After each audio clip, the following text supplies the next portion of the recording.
Monday! Woo! Happy Monday. Number one in innovation again, baby. Let's do it. Woo! That's something to celebrate, right? Forks up, baby. Let's go. Number one in innovation. All right, that's the show.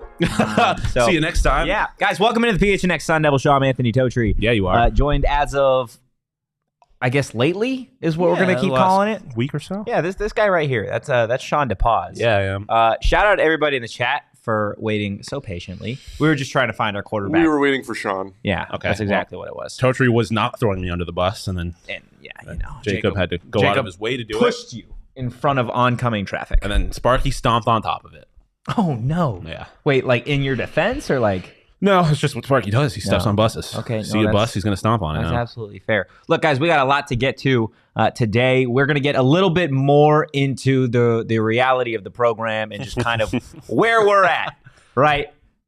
We're going to do that today. On Wednesday, we're going to be talking a little bit about USC and that upcoming matchup with Lincoln Riley, Caleb Williams, baby. And Game of the week. The 5 touchdown underdogs that are the Arizona State Sun Devils. But we're going to kick things off with, I mean, Shawn, you've had now a little bit of time to stomach what happened on Saturday, as did everybody else in the chat.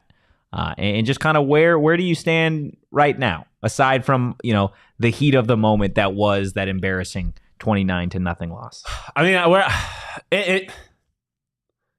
there was obviously a adjustment of expectations after last week or after Saturday. Yeah. I mean, I think the reality is that, we were never going to win 8 games. I don't think that was ever really the expectation. But I think,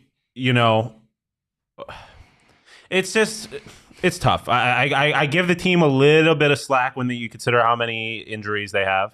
But at this point, it's just like, and I know we got sound from Kenny that we'll get into a little bit, but he had the analogy about bamboo. Like this shit takes a while. Yeah. Programs take a while. What Colorado, there's a reason everyone thought Colorado was too hyped, because you're not supposed to be able to have this kind of success or any kind of success really with a completely no program, a new coach and a massive roster overhaul, which obviously Colorado had to a much greater extent. But you weren't supposed to be good. I obviously think, it was hard to really get a read on this team preseason because they were only playing themselves.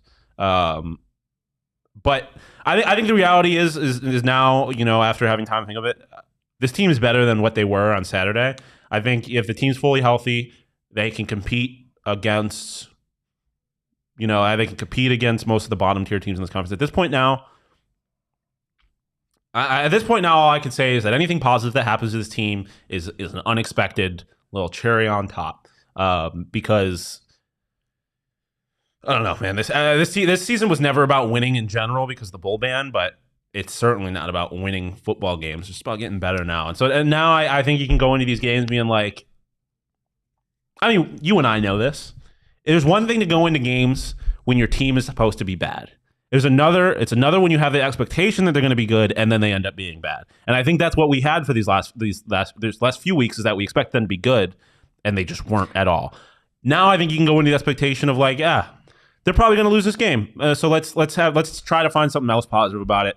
Because I think that's all you can really do at this point. No, yeah, I think there was a lot of frustration during Saturday's game, and I think rightfully so. I think fans and I think the players and I think everybody had a reason to be very frustrated with the product that was put out there on Saturday. And 9 times out of 10, I'm going to be on here defending the idea that fans should stay the entirety of the game. Yeah. But after Saturday's performance, I don't blame fans for leaving in the way that they did, because we talked about it on Saturday. It's a little bit of a give and take, but you bring up some really good points, and we'll get to the Kenny Sound here in a little bit, right? But you got to remember that you are in year 1, game 4 I was gonna say of a rebuild, right? Like, this is a rebuild. This is a process. This is going to take time. Now, part of that is the reason that the frustration was so heavy on Saturday was because I don't think you were able to see that growth, right? You weren't able to see the It felt like a step backwards. Exactly. A massive step backwards. That's the frustrating part of it. But again, there are little things to give and take from that, and we'll get into our expectations about everything here in a little bit. But Kenny Dillingham had his weekly press conference today, And he brought up a couple different things, but most notably, he equated the situation that ASU is in and just the program in general with a pretty unique analogy. So this is how Kenny actually opened up his press conference today. No, there's not a different process. This is the process. You got to come to work every day. You got to work hard. You got to enjoy what you do, and you got to get better. That cultural piece of what it takes to be successful, there's zero changes. That'll not change. And if you keep working, right? I use the term with the team today, bamboo. Like it takes 4 to 5 years to grow bamboo, and you water it like a crazy person for 4 to 5 years, not understanding that by the year 5 it starts to grow. And once it grows, what, 60 feet in 6 weeks, whatever that looks like, 90 feet in 6 weeks. Not everybody understands at times the growth you're making, and you at times don't even understand the growth you're making because the results don't reflect it. But eventually, if you continue to water and you continue to do the cultural things necessary and to put the work in, one day it's going to spurt and it's going to grow, and it's going to grow like wildfire. And you just can't lose focus on the end game, and that's getting better, and eventually it's going to grow. I came into the office right after this press conference, and I was like, God damn Kenny, man, because he says stuff like this, and like he's right, but it doesn't make you less frustrated as to what you saw Saturday. Like he's right. Like this is a process. And to your point about Colorado, there's a reason that myself and there were so many people that didn't think that it was going to work out or live up to the hype, because you are not supposed to have that kind of success. And I feel like we need to remind people that Colorado hasn't accomplished shit yet. They almost lost to Colorado State, and they beat 2 teams that are not that special. Yes. We'll see, obviously, when they get to Pac-12 play. Obviously, they're significantly better than ASU. I don't want to make that. But, yeah, I mean, it is... I mean, the reality is that, like, Kenny, I think, has known this from day one. Obviously, he wanted to win games, and he was trying to put the best team out there. But, like, this was never about this season. It was about building something. And obviously, getting shut out at home does nothing to help build anything. So, to a certain extent, it's like, great, Kenny, but also, like, if the process leads to you getting shut out at home by Fresno State, well, then the process better fucking change. Like, that's unacceptable. But by and large, I get what he's saying, right? Like, you know, this was never about any day-to-day basis. This was never about this season. It was about building something. And I don't think he's lost sight of that, and I don't think any one game, regardless of how bad it is going to force him to lose sight of that. I mean, I think reality is all the frustration is coming. They're frustrated, obviously, but this frustration about, you know, you have fans wanting Bo Baldwin to be fired, and obviously you had fans that wanted Jaden to be benched. Like, all of these things, I don't think that is how they're approaching this. Yeah, and that's a good thing, because fans are obviously very, very finicky, very emotional, and Kenny cannot be that if he wants to have any kind of success. No, and I think that's another good thing too, right? Is like, you have to understand that. Yeah. Like, our perspective, other media perspective, fan perspective, that kind of has to get thrown out of the window if you're a player or you're a coach. And I think they know that, right? They obviously... Especially if you're a coach. You got to have blinders on. Yeah. Players, I get to a certain extent, you know, especially nowadays, or if you're older guys, there is no next year, maybe. But yeah. And so, but as far as Kenny and the coaching staff, specifically Kenny, right? He's the one thing that, like, he could fire Bo. He could, you know, guys could leave, get new jobs. But this is Kenny's program. Like, he specifically is going to always have to have a bigger picture perspective, because that's his job. Yeah, no, absolutely. And to be honest with you, and Kenny brings it up, we'll get to the sound here in a second, but like, the process that he's trying to build, the idea and the ideology behind what they are trying to put out there on the field week in and week out at each practice, and in terms of how you build a program, right? How many coaches have come through, said they're trying to build Arizona State into a program, and you top out at 7-5 and you get to go play in the Las Vegas Bowl, or you get to go play at the Sun Bowl? Like, the whole idea of bringing in Kenny Dillingham to build something here is to eventually get to a point where the Sun Bowl and the Las Vegas Bowl in a 7-5 season is like a worst case scenario. Right? Like, you have to take baby steps to get there. Yeah. And I get, again, the frustration on Saturday. I get the frustration with the offense. I get it. if you watch Saturday's postgame show, we started the show before even it ended because we were so frustrated. Yeah. But at the end of the day, like, this team is going to lose more games, right? Like, that is the reality that we are stepping into here. They're starting Pac-12 play with 7 of the 9 opponents on the schedule in the top 25. 4 of those 9 are in the top 15, and 3 of those 9 are in the top 10. Like, it's not getting any easier, right? You got Caleb Williams, then maybe you get an ounce of air with Cal, your first road game. Then you've got Shedeur Sanders. Then you've got Bo Nix. Then you got Michael Penix Jr. Like, it is going to be a tough season. But the reality of that is that was the case before the year. Yes. Like, and I think we always thought that ASU was going to be a more competitive than what they've been over the last 3 weeks, really. But they were always going to have a tough time with specifically their conference schedule. Again, I think, I get we got, Wildcat fan in the chat. But like, I think an important thing to also not lose perspective of is that this team is capable of way more than what they did on Saturday.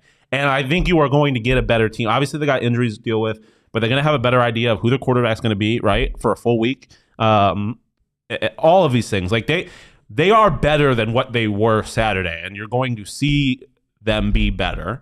Because I think that's one thing that, even though Kenny has a better picture or bigger picture perspective on this, he's also like, he demands greatness. He demands everyone's best effort, and he certainly did not get that Saturday. At least not offensively. Yeah, and he knows that. Yeah, and I don't care how good or bad Fresno State is supposed to be. Putting up 0 points at home is unacceptable for literally any college football program, like any Power 5, especially. But I mean, anybody. Like, what was it? Oregon beat that team with 81 points or whatever.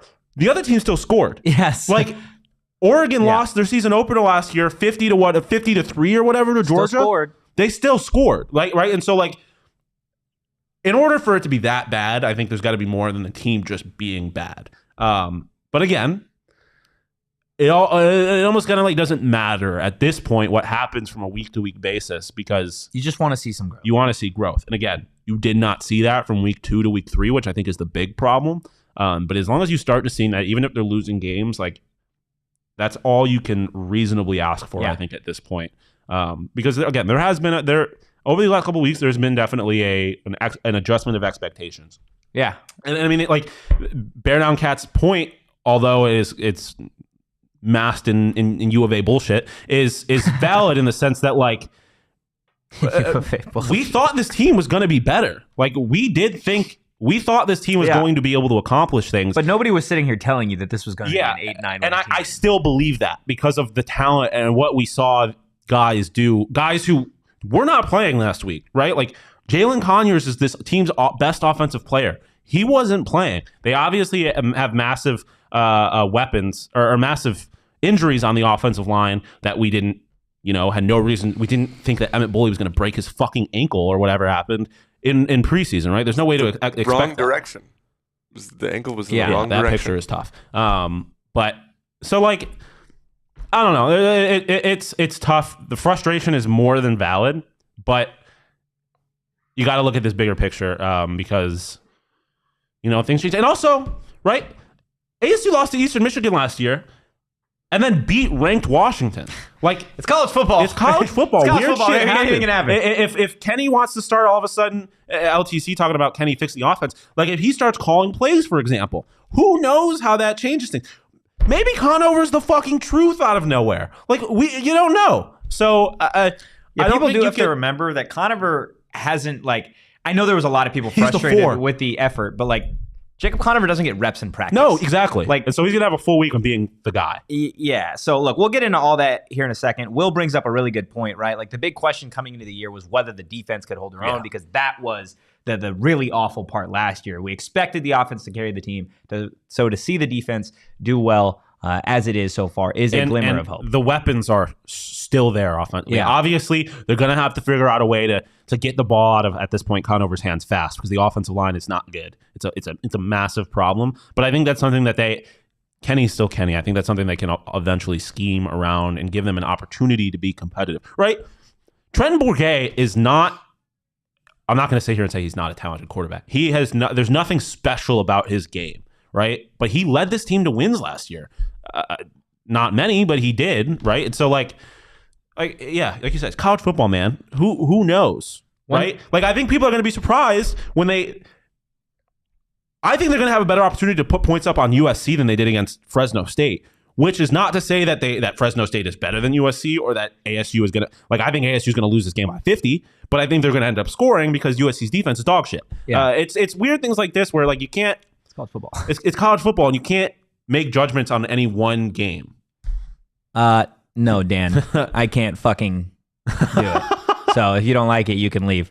But just to continue with like the crazy stat defensively, right, is since at least 2012, and this is from Greg D. Emrose on Twitter, since at least 2012, ASU's 15 points allowed off turnovers versus Fresno State are the fewest by any team that committed at least 8 turnovers. So I know that's not a great stat because the offense committed 8 turnovers. The other thing. But since 2012 to give up the fewest points off of 8 turnovers, like that's pretty crazy for the defense. And that's the thing. I was talking about this with Damon earlier. That, like, people want to treat ASU all of a sudden like this is a bottom of the barrel MAC team. Like, there's a scenario in which if they're healthy and they play the game like they play to their potential, they are 3-0. Yeah. They could have beaten Oklahoma State, and if the offense was worth a damn thing last week, they're at least competing against Fresno State because they were in that game for the majority of it. Yeah. Fresno State didn't do anything that special. And that being said, we were sitting there at halftime. They're like, they've turned it over like 6 times, and it's like a 3 possession. But if they score on the first drive coming out of half, then it's like, oh, they're all of a sudden they're in the game again. Yeah, it's weird. That being said, you turn the ball over 8 times against USC, you're losing by 110 points. That offense is not Fresno State's offense. So, like, I don't want to make this at all seem like, oh, it's not that bad. Like, it's going to be okay. No, it's going to be a tough season. Maybe down the line, right? And again, that's what I kind of want to get to here is this is a proven process. There's a reason Kenny was hired aside from the ties to Arizona. It's the fact that everywhere that Kenny Dillingham has gone, they have succeeded, right? You go to a place in Memphis that, let's be real, they're not a giant football program, but they turn it around. Offensively, they're awesome, right? Kenny goes to Florida State.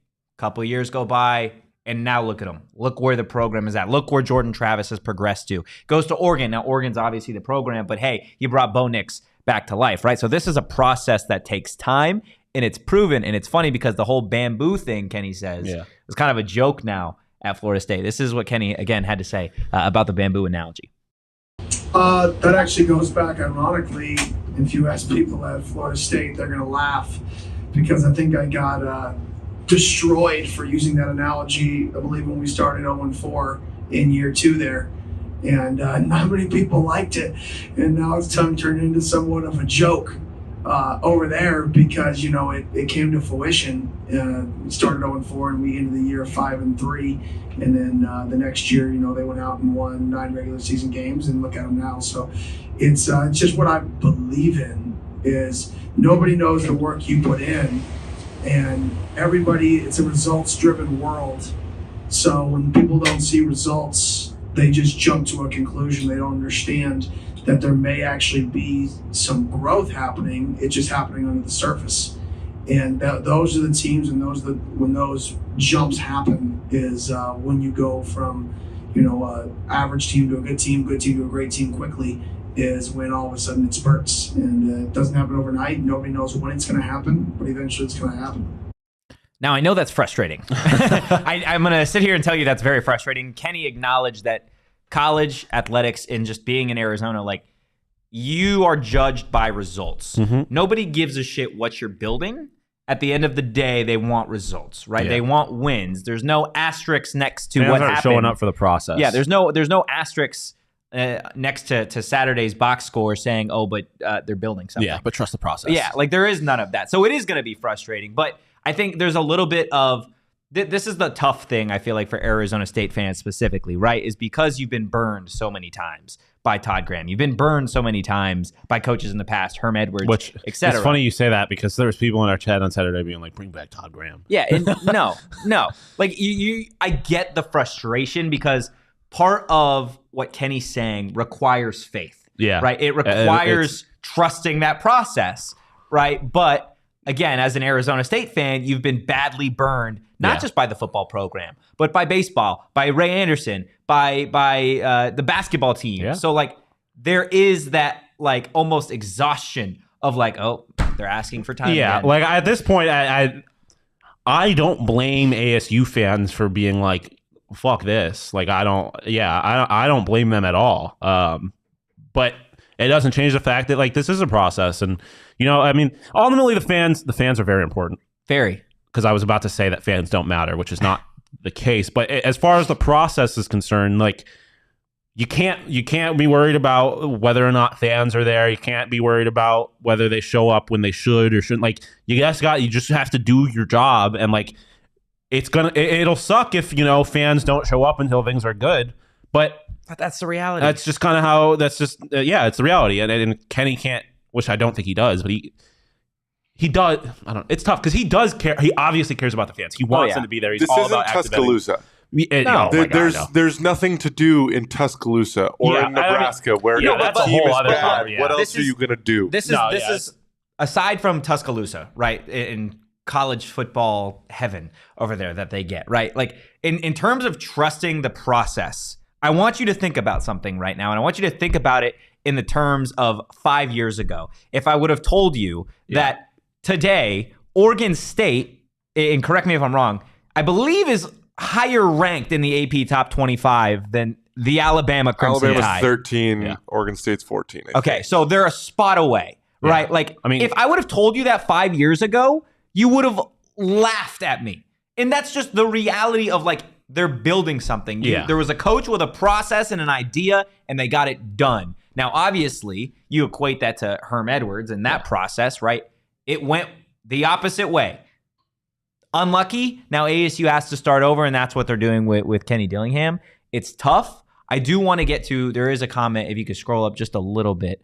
Altex brings it up. This is the first season I'm trying to actually watch college football, and I'm not shocked by a bad start. It's what I'm used to as an all AZ sports fan, bad luck or bad timing. And I'm not going to say it's bad timing or bad luck. I'm going to say it's just unfortunate timing, right? Because if you go back to watching college football when Todd Graham was here, there were seasons where this team, like, was ranked in the AP top 25 to start the season, and then they go out and they lose, and, you know, the season is what it is. Or the Herm Edwards season where Jaden Daniels, his freshman year, like, lit Tempe on fire. Like, it's just a give and take. And unfortunately, anytime you get a first-year head coach not named Deion Sanders and the mystery box that they were able to kind of grab, like, usually a first year doesn't go crazy well. Also, Deion was not a first-year head coach. Like, people talk about him like he is. First-year Power 5 head coach. But he had experience leading a program, which is important because, like, I think it was Will bringing up the point about, like, the process revolves around Kenny calling plays, and he goes on to talk about Bo. Like, that's something that Kenny literally has to figure out. He has never been a head coach before where he has had to have someone else call plays and then decide, he shouldn't be calling plays. I have to take that. And then even, like, on a person-to-person, he has to figure out how to go about removing that responsibility from his offensive coordinator and his offensive coordinator not being pissed about it, right? Like, there's there's all of this stuff that Kenny is learning on the fly as being a head coach that obviously, like, again, the natural comparison is Deion, but Deion's not doing this. He knows how to interact with his coaches in situations like this in a way that that Kenny doesn't. And to be fair, Deion has not had to deal with failure yet. So we still don't know how that's going to happen when that does. But, like, it's a process, but it's not a day over day, game over game process. It's a year over year process. And granted, you do need to see improvement game to game. But as far as this process that we're talking about goes, like, it's going to be it's more about going from what could be a 1-11 or 2-10 year this year to going to a 4 or 5 win season, like making progress in that regard, as opposed to, we had a bad second half last week. We need to not have a bad second half this week, which again is important, but it's not the biggest thing. It's not the big picture. A couple things, and I didn't even think about it till you brought it up, and I was trying to figure out why myself and obviously so many fans are frustrated, right? I think everybody had a good idea that it's a rebuild, right? That things take time, but I think the excessive frustration, and rightfully so, was simply because like it felt like there was a regression from week 2 to week 3 offensively, and I think that's where the serious issue was, at least in my head. And you guys in the chat, let us know. I do want to put a poll in the chat just as it relates to the offense. Let us know if you would like Kenny Dillingham to start calling the plays offensively, yes or no. I want Shawn to start calling or plays. if you want to stick by Bo Baldwin and Kenny's faith that he has in Bo Baldwin, because I think it's interesting, right? Kenny was asked straight up if he's going to start calling the plays, and he says we're going to fix the offense, right? Yeah. He found a way to answer the question without really answering the question. Good coach. Because again, the quarterback situation is unique, right? Jaden Rashada, as we know, is out 4 to 6 weeks.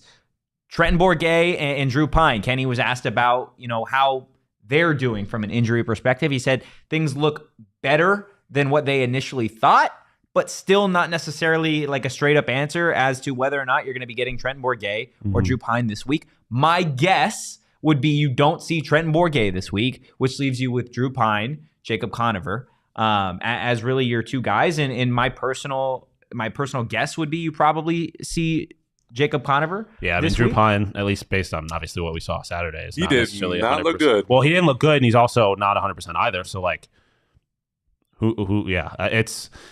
listen, this is not an easy situation for any coach either. And again, not to be giving out excuses, but like, this is very difficult. Arizona State is a very difficult place to win. It's a reason that no one has really done it. And B, it's a tough situation. It's a very, very tough situation. Silver lining is it cannot get worse. Literally the expectations are on the floor now. It's a pretty lopsided poll, by the way, already. In favor of Kenny calling plays? 22 votes, it's 96% yes. Shocker. Oh, goodness.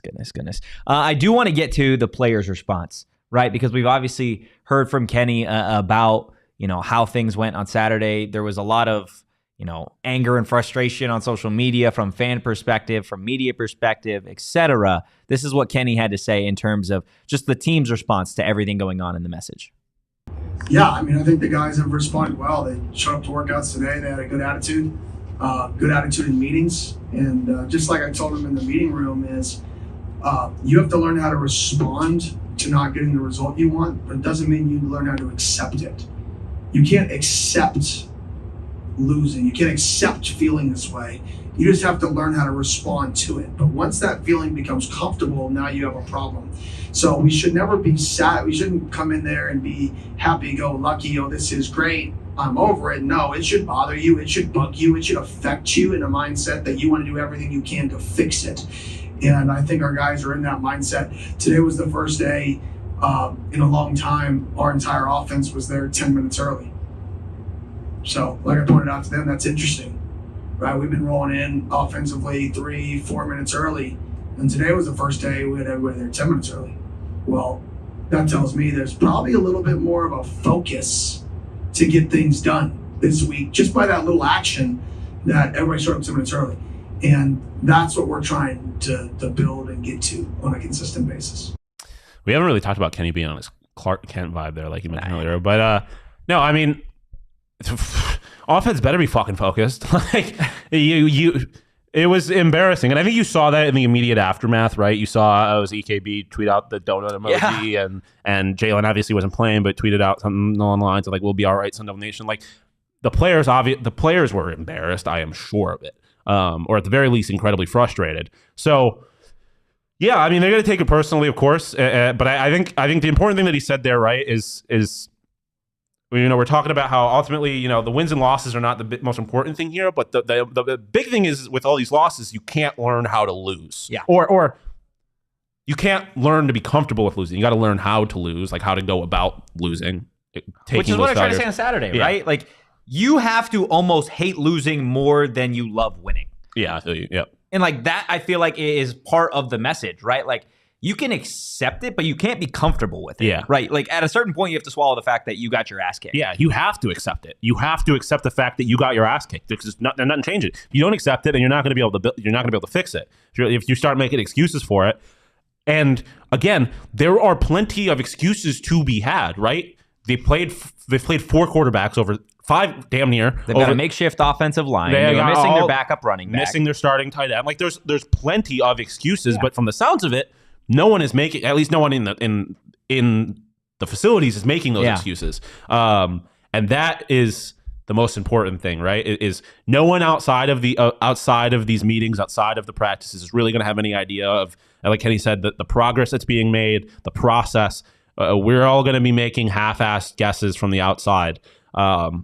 All that matters is what they're doing inside. And again, from the sounds of it, it sounds like they're going about this the right way, taking it personally and getting to work to improve. Because again, that's all you can do. You're at rock bottom. All you can do is start climbing your way out. Yeah, I do want to get to NCAA's comments here in a second, but just in terms of the offense, to put it in perspective, right? We say the like where the expectations are the whole thing's on the floor as it stands right now, and you just got to kind of build it up. Like the offense is ranked 129th in scoring offense out of 130, 124th in total offense, 119th in rushing offense, and 130th in turnover margin. Is that good? It's about as bad as it could be. Really wonder where they were ranked in turnover margin for the couple of games that Jaden Rashada, the guy that everyone wanted benched, was playing. It's tough. But defensively, they're ranked 23rd nationally in run defense, 34th in total defense, tied 27th for sacks, tied for 38th in first downs allowed. And, grain of salt, right? They haven't played USC's offense yet. So, like, it's not like they've been playing any kind of, Oklahoma State threw out 3 different quarterbacks. They played Southern Utah. They haven't. Syracuse had the best defense in football after week 1. Here we go. Or after week 2. But no. My point is they played Colgate and somebody else. Like it doesn't. That means nothing. It's going to be different against USC. But the reality is that like the defense is good, man. Like this could be so much worse. ASU is not a wholeheartedly just. And that's the one thing, like Damon was being like, oh, this is where U of A was a couple of years ago. I don't think that's true. The defense U of A was good. Bad defensively and they offensively. Were bad. U of A was one of the worst teams in the nation. They were one of the worst. Yeah, and so I don't think Syracuse is that. Whether or not they want to pretend that it is, but like the defense is solid. At the very least, is solid, and it's going to keep them in more games. They're like 3rd in the Pac-12. Like the defense is not the issue. Yeah, and like NCAA said, like. At one point, like he doesn't think that USC is going to blow out ASU. I'm not too sure about that, but by and large, I think this defense is going to keep them in a lot of games that they probably should not be in. Like the Fresno State game, they had no reason that they should have lost that game by 50. Because again, Fresno State is a solid team, and they turned the ball over 8 times, but the defense kept them in it. So we'll see. Hopefully, they can keep doing that, but they're going to have to play significantly harder offenses in the weeks to come. Yeah, no, absolutely. Look, Kenny had a message to the fans, and like I said, I do want to get to NCAA's comments that he had just a little bit more. If you could scroll up just so I can see it right there. That's where football programs make a mistake, when they start making changes mid-season to correct the problem, and all they do is create a bigger problem in the process, confusing the players. You have to understand, right?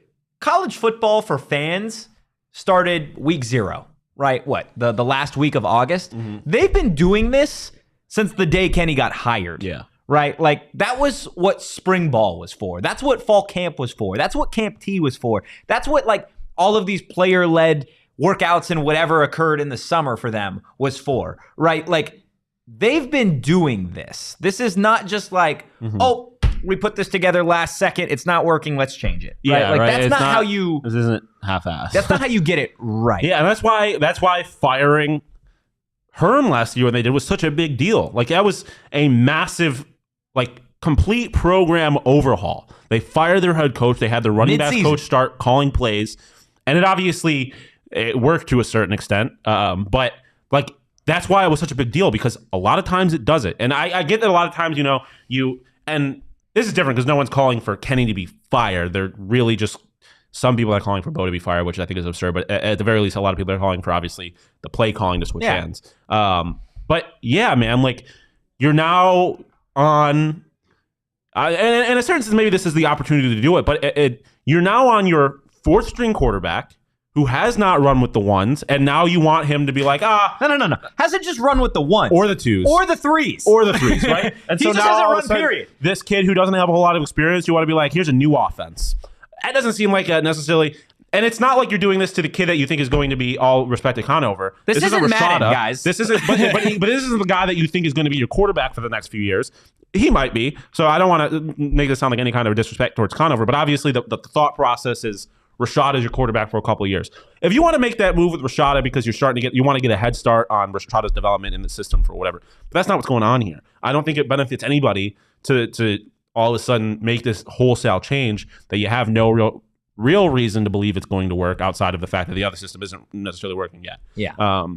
So I don't know. This is all a process. We've played 3 games. Look, we're going to continue this conversation, but first I want to tell you guys a little bit about 4 Peaks, right? Sometimes, maybe specifically Saturday, you watch your team commit 8 turnovers and you sit there and you're like, what would maybe help me get through this? Well, the easy answer and the right answer is 4 Peaks. Guys, they have 1,000,005 different options in terms of brews. And not to mention, we've talked about it already, September, October, November, December, the best months out of the year, and 4 Peaks is doing something to spice it up even more. And you know what we call that? We call that pumpkin porter season around these parts, guys. Get in the fall state of mind with notes of nutmeg, allspice, and toasted pie crust. Are you kidding me? Back on the shelves and in draft lines throughout the valley, guys. Visit 4peaks.com/locator to find all your favorite brewery tours and events. Stein holding Oktoberfest and Haunted Brewery tours are right around the corner. Check out at 4 Peaks Brew or at 4 Peaks Pub to keep up with the latest at Arizona's hometown brewery. You do got to be 21 or older to drink 4 Peaks, and please drink responsibly. Genuinely no better way to spend your weekend than having a few beers. Oh, absolutely. Watching some sports and maybe making some money off those sports. I'm down. That's how I spend my weekends. And wasn't a whole lot of money to be made for the boy this weekend. I may or may not have overcorrected a little bit for the Bills sucking week 1 and thought that 8.5 points was way too much for the Raiders. It wasn't, because the Bills did that thing. So I lost money, but if you're going to lose money, it's better to win it. But whether you're going to do with your money, do it on the DraftKings Sportsbook app. They are one of the top sportsbooks and one of my favorite sportsbooks apps on the face of the planet. It's just the fact of the matter. And they're heating up. I don't know if you knew this either. There's a wild card race going on, Major League Baseball. Yeah. Diamondbacks are undefeated, by the way, when I'm in attendance. Just putting that out there. Is that true? That is true. They are 1-0 when I go to the game. They also 3-0 since the Jewish New Year. I'll see if we can get tickets in your budget from the company, Totri. That'd be awesome. You're going for every game for the rest of the season. That'd be really nice. We might need you at a wild card game. Gotcha. What we also need to do is make sure that Max does not bet on the Diamondbacks, because whoever he bets on loses. So we might have to keep him off the DraftKings Sportsbook app, but we won't keep you off. We got a hell of an offer for you. With the DraftKings Sportsbook, new customers can score $150 instantly in bonus bets by betting just $5 on baseball. Plus, all customers can take a crack at a sweet payday with DraftKings same game parlays, string together multiple bets from a single game for your shot at a major payout. That's what I like doing on NFL games, because I love that. Like, I love locking in. I did it last week with the Vikings, lock in on TJ Hawkinson, just parlay a bunch of TJ Hawkinson stuff together. Anytime touchdown score, receptions, yards, and on whoever you think is going to win the game, you can make yourself some good money. And I plan on doing that this week with the Buffalo Bills. I also plan on parlaying maybe some Pac-12 games together. There's some interesting ones, particularly Oregon State, Washington State. The battle for the Pac, or the Pac-2. Okay. I don't know. The Pac-2. Big Pac-2 battle. It's the last man standing. It's the last man standing. Oregon State's only 2.5-point favorites. I think that's egregious. I think Oregon State is going to kick ass. So my DraftKings Sportsbook pick of the week, Oregon State -2.5. I think they win by more than a field goal. Yeah, my DraftKings Sportsbook pick of the week is the Chargers money line. I'm doing it until they lose or until they win. You gotta. Yeah. So the Chargers aren't losing. What is it's just a money line? You know what the spread was? I have no idea. It's just one against the Vikings. Yeah, give me the Chargers. I mean, for throwing them out, Bills -6.5 against the Washington Commanders. Get on it. Oh, are you kidding me? Get on it. Are you kidding me? Get on it, and get on it on the DraftKings Sportsbook app. like I said, yeah. Download the DraftKings Sportsbook app now. Use code PHNX. New customers can score $150 instantly in bonus bets for betting just $5 on baseball. Only on DraftKings Sportsbook with code PHNX. The crown is yours.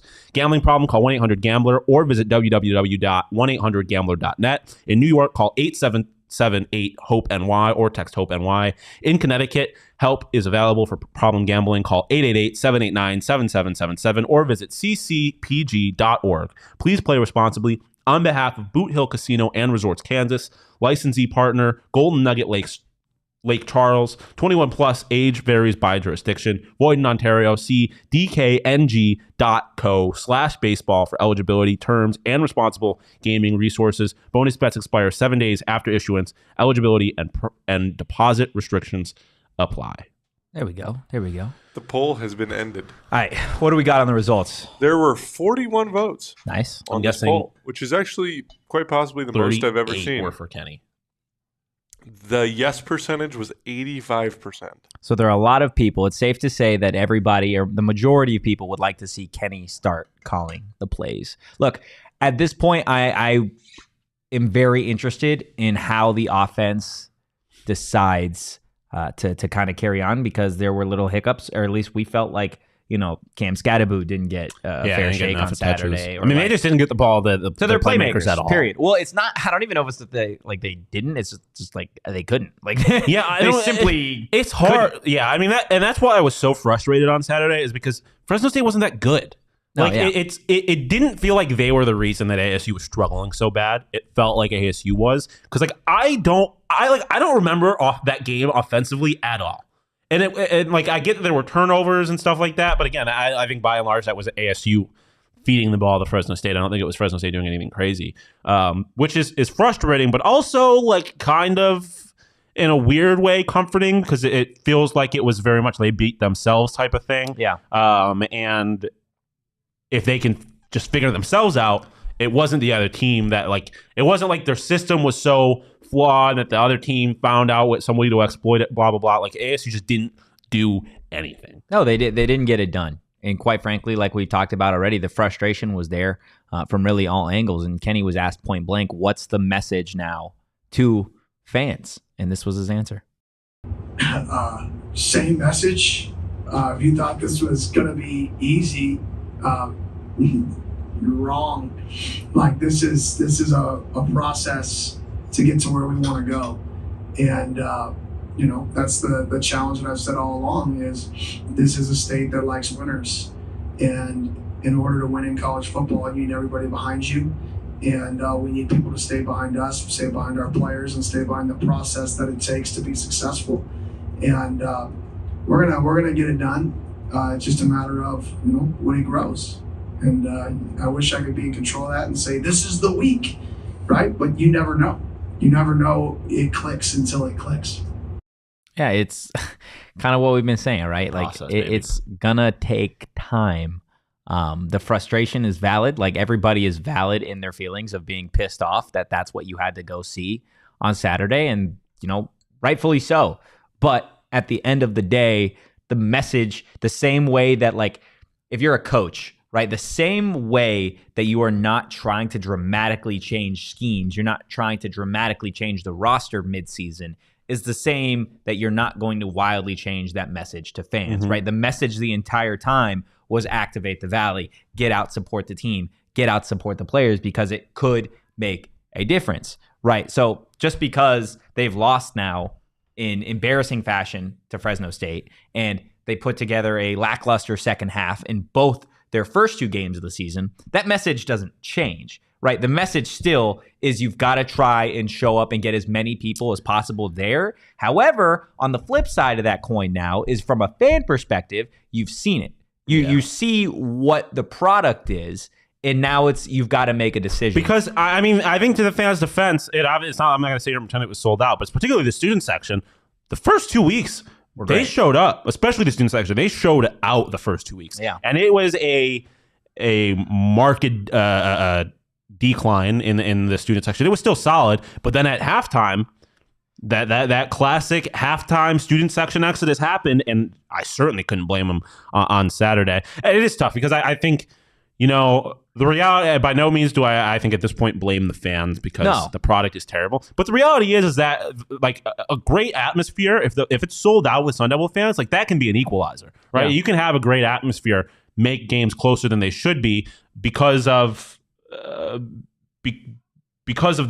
fan factor, right? You get the noise going, whatever. So fans, I mean, it would obviously be great if fans showed up, but at this point, I can't sit here and you're not going for entertainment purposes at this point. You're going because of loyalty to the organization. Which was what all these other massive programs have. Yeah, and I think obviously ASU does not have that. I think it can be built, and I think Kenny obviously is trying to build that, but you're obviously not at that point right now. So if you want fans to show up, you gotta win games. Jeffrey brings up a valid point. I'll be honest. He said, sorry, Shawn, the FSU offense was not impressive, but the defense was way different than what you guys expected, especially the cornerback play. The ASU stud wide receivers were shut down. No, absolutely. Yeah. I don't know how much of that was because of the corners or because of the quarterback situation. And that's the thing that I struggle with, which is why I don't want this. Fresno State is a good team. They're better than ASU. I don't want that to come off as any kind of disrespect to Fresno State. No, they won the game. They won the game handedly, obviously. And offensively, they still accomplished things. I just think that by and large, but whether it be the quarterback thing or problems with the play calling, like a lot of the damage that, or I guess lack thereof, that ASU did was self-inflicted. Like the turnovers were self-inflicted, right? Drew Pine fumbling the ball twice is self-inflicted. And so I think this game looks very differently. I don't think necessarily ASU wins the game, but I think there's a chance they win. They're certainly more competitive if ASU stops shooting themselves in the foot. I don't think that was necessarily any kind of game-breaking, God-tier performance from Fresno State's defense, which, again, was good. If you hold any kind of Division I team to 0 points, that doesn't happen entirely because of the offense being inept. It happens in large part because of the defense being good. But I think the reason that the game looked as bad as it did was, by and large, because of ASU's offense just being downright awful. Yeah, no, it was abysmal. It was terrible. Right? Because I don't think there was a whole lot of instances where they tried to get the ball to ASU's playmakers and the defense was making these outstanding plays. Granted, a large part of that could have been their scheme and stuff like that, making it hard for them to get the ball to anybody, which they certainly did. But I think at the end of the day, people are going to be open. We saw instances where people were open and they weren't hitting them. And that is all ASU's fault. I was about to say the defense had more balls thrown directly at them. Exactly, and at the end of the day, you have to make those plays. Pretty sure there were more total turnovers than any quarterback had completions. Yeah, I'm pretty sure there was, which is wild. Again, if you're turning the ball over 8 times, that is not because the defense is the best defense in football. At least that wasn't the case on Saturday. But even when it is the best defense in football, you're not turning the ball over 8 times because of the defense. That happens at least in part because of the offense not doing their job. And I think that was the bulk of the story with this offense and their ineptitude last week was self-inflicted, not necessarily because of what Fresno State's defense was. Again, they made plays. I don't want that to sound like, you had one guy making multiple interceptions. That doesn't happen without the defense being good, but I just think a large part of the story is the offense being bad, not necessarily the defense doing anything game-changing, world-breaking. Yeah, look, while we still got 60-plus people in here, I want to let y'all know what we're doing on Saturday over at Illegal Pete's. Oh, yeah, baby. Doing something a little bit different because we've got conference play starting, so head over for a little game day hangout over at the Illegal Pete's Tempe location. We're going to have a little pregame meetup, maybe have some margs, maybe some tequila shots, talk ASU. And then we're going to have a live PHNX Sun Devils postgame show from Illegal Pete's in Tempe. It's about to be a vibe regardless of the result because, Illegal Pete's is just the go-to place for buddies, burritos, and all of the good stuff that they have. Beer. They got the margaritas there.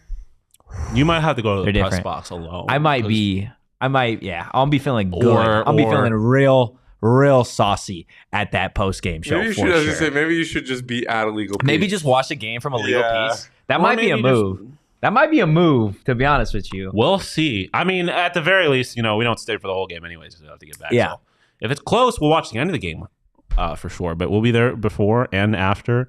Even if the game might be bad, but the margs are going to be delicious.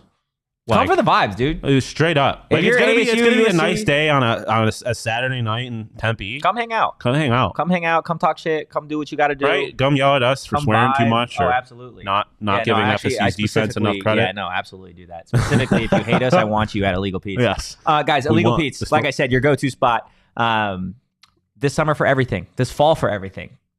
Any season, Illegal Pete's, your go-to spot. Stop by for happy hour, 3 p.m. through 8 p.m. every day at all 12 locations. Guys, Illegal Pete's, the go-to spot for burritos, buddies, and beer for 28 years. Oh, yeah, baby. And we're cool. We're chill as hell. So if you want to show up high, we're not going to...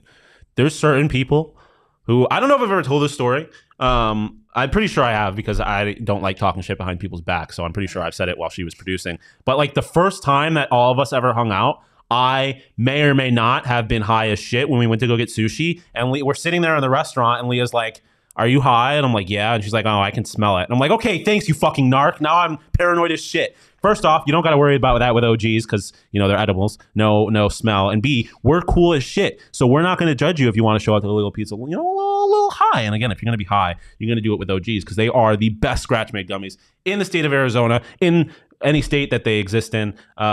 But, they're just here right now. So make sure you check them out. They've got something for everybody. They got their fruits. They got their creams. They got sativa. They got indica. They got microdose. They got THC CBD 1-to-1 ratio, a little happy balance action. So make sure you check out our friends over at OG's Brands for yourself and try one or a few of their many delicious flavors. Check them out across all socials at OG's Brands and online at ogsbrands.com to find them at a local dispensary near you. You must be 21 plus or older to enjoy. I love Wannigan's comment. I don't think I want to watch USC joyfully run over us sad Sun Devil noises. What is a Sun Devil? Listen, I was just about to say, what is a Sun Devil noise? I get it. Their defense is not good, dude. No, it's not Their good. defense might be worse. And sorry, Jeffrey, because I know how this sounds. They might be worse than Fresno State's, which is not to say Fresno State's defense is bad. You just sound so petty against Fresno State. It's not to sound that Fresno State's defense is bad. All I'm saying is that Oregon or USC's defense is dog shit, dog. They're not good. So if there was a week for the offense to get right, I think USC is not a great team to play, obviously. But, their defense is not great. ASU's offense, I'm so close to calling it a get right game because it's not that. This is still USC we're talking about. But the defense is not what the offense is. I think there's going to be opportunities for them to score points. Now, it's going to be very interesting. Giving this defense a lot of credit, it's going to be very interesting to see what it looks like against Caleb Williams. So that's going to be a real test, but we'll see. No, yeah, it's certainly going to be something, to say the least. Ryan in the chat, USC might score 100. Yeah, we'll see. We'll see. I'm more intrigued to see kind of just how the ASU offense performs. Obviously, USC is going to do what they do offensively. Yeah. I think from a fan perspective, your goal as a fan, regardless if you're tuning in to watch that game, it should be to simply see, can the offense improve from what they've done over the last 3 weeks against a defense that is going to give them opportunities to show that they've improved. Oh, absolutely. Which is huge. Yeah. Now, and Jeffrey's bringing up something that I think is interesting. I'm curious.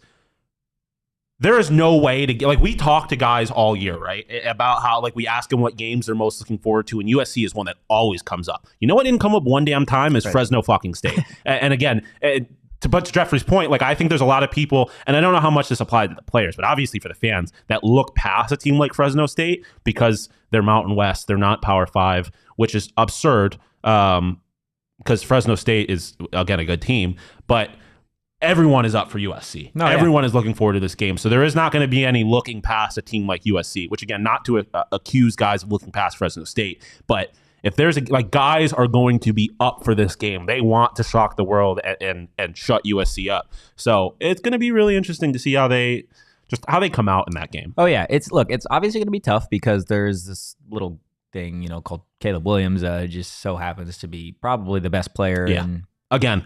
I think football. ASU gets blown out by USC.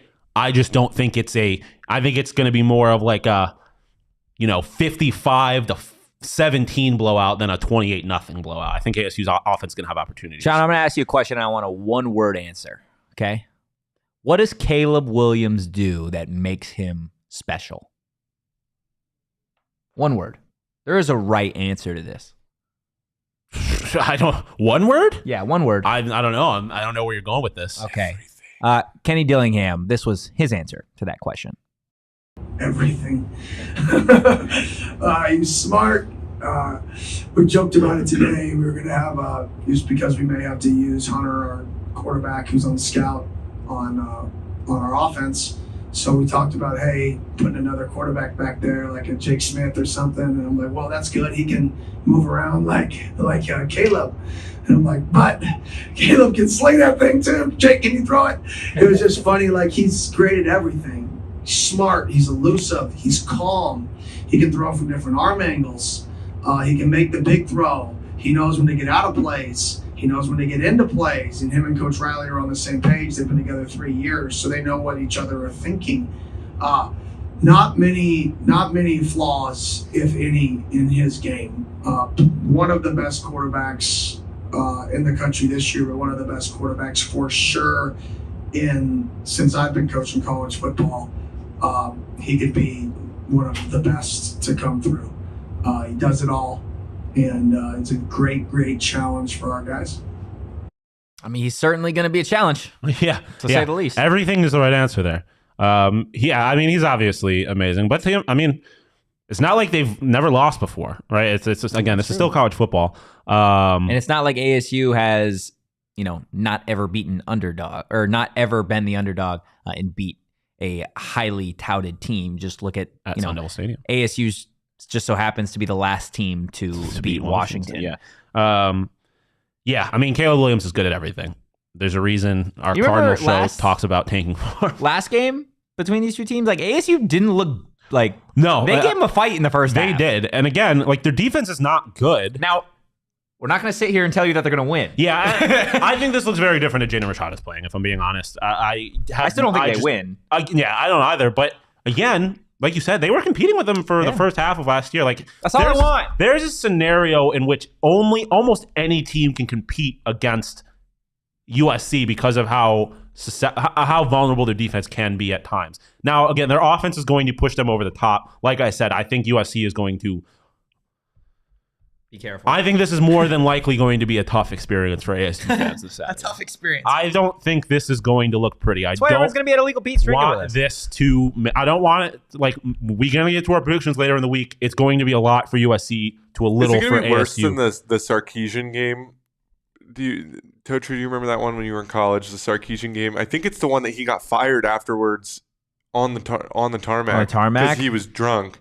I do. Yeah, and they lost like 60-7. I don't think so. It was bad. Think so. There's a path in which that happens, but again, I just think. But that shouldn't be the goal. Like, if you're an ASU fan, like, you shouldn't be out there, they gave up 60, like, fire him. No. Well, yeah, I mean. If you're watching that game, you need to watch it with the understanding that the odds are not in their favor. Yeah, I think it's important that people understand what we do here, right? Like, what do we do here? We're an ASU podcast. I am looking for the positives. I'm looking for the things that could make this entertaining, that could make this a good game. Which is, again, I think USC is going to blow out the Arizona State Sun Devil football team. I think that's good. That is my prediction. But all I'm saying is there are paths. No score. Well, I mean, we'll get to that later in the week. There's no point in giving it now. But I just want to make it clear that there are paths for this to be a more.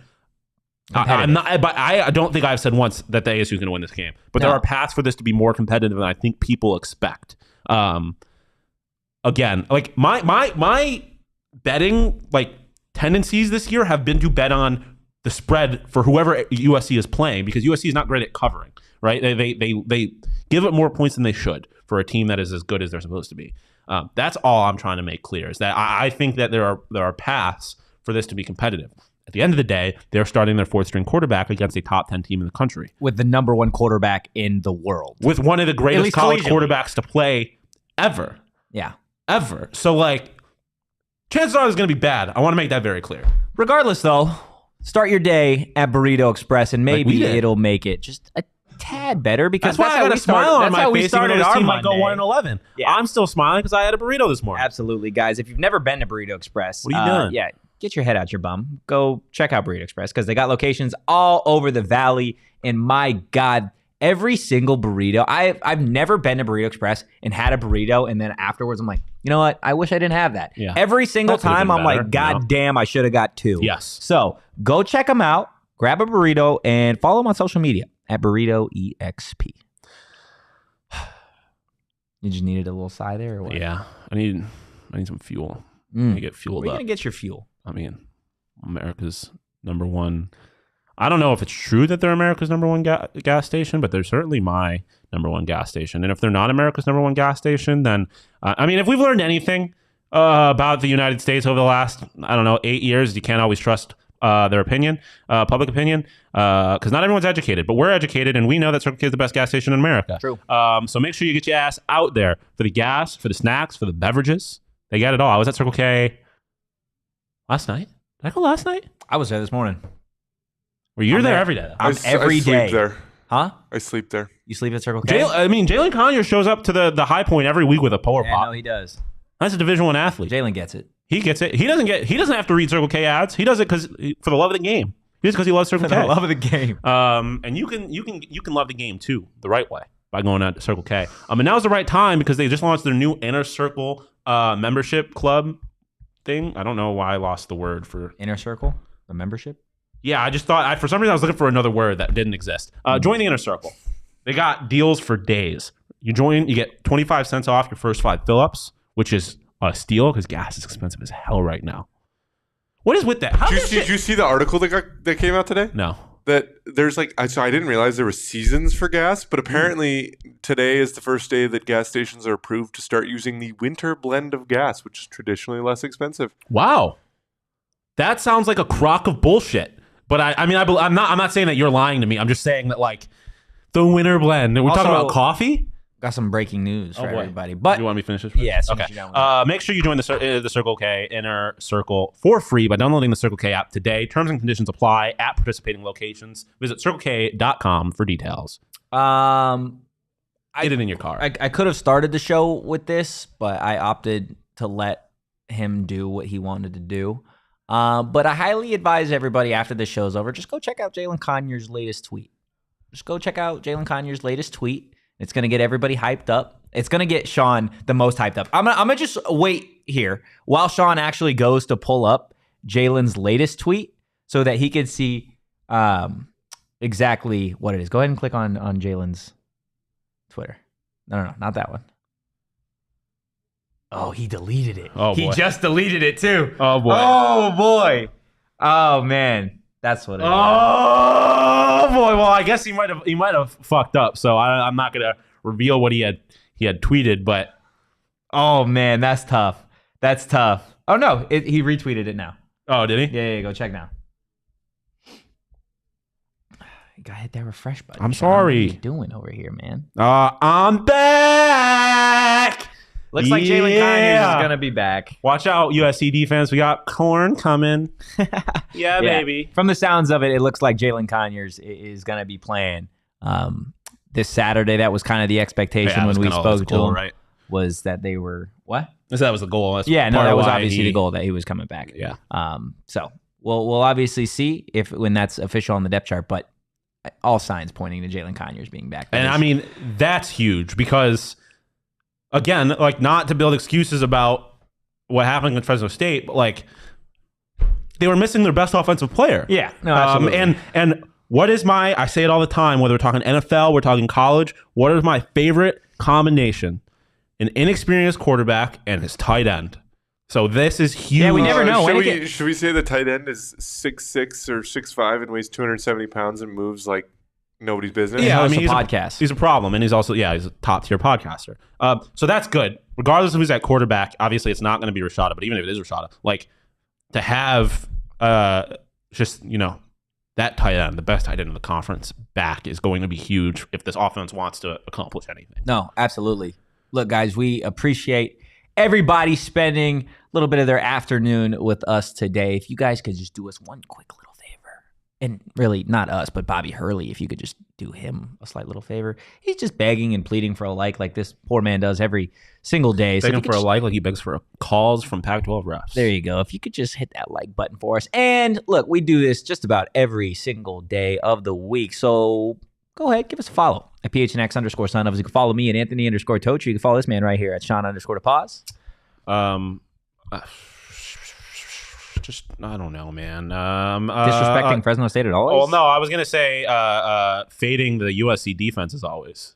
There you go. We will be back on Wednesday for some USC ASU talk. We'll get our first look into that matchup, see what the players have to say. Jeffrey, we appreciate you in the chat. All love to everybody from Fresno State and from any other fans of other teams that stop by this podcast. I know, Saturday result aside, I rock with Fresno State. First off, I was pleasantly surprised by their fan base. Elite logo. They do. Oh, their logo is great. But there was more people rocking with Fresno State football than I realized. Yeah. I wasn't familiar with your game.